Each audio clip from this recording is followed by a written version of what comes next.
Une démonstration de force à Téhéran hier soir. Juste avant l'expiration du cessez-le-feu, le régime iranien exhibe un missile balistique, comme pour montrer qu'il est prêt à reprendre les hostilités. La foule, chauffée à blanc, crie des slogans contre l'ennemi. À mort Israël! À mort l'Amérique!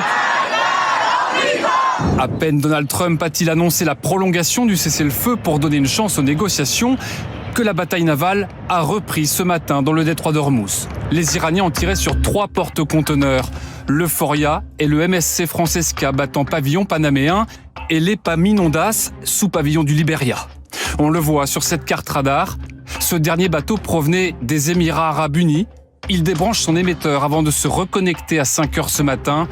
Il se fait attaquer et reste toujours bloqué ce soir, action revendiquée par le régime à la télévision d'État.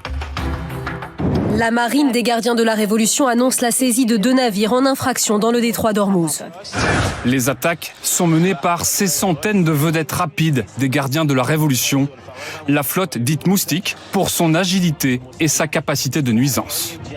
Pendant ce temps, la marine américaine poursuit son blocus pour empêcher l'exportation de pétrole iranien et assécher les finances du pays.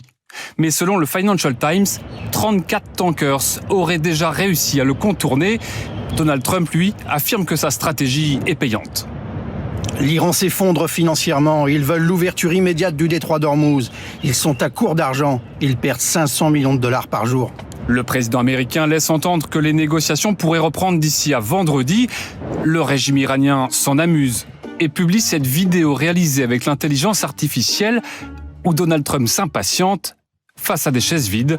Seul mot qu'il reçoit en réponse, celui-là.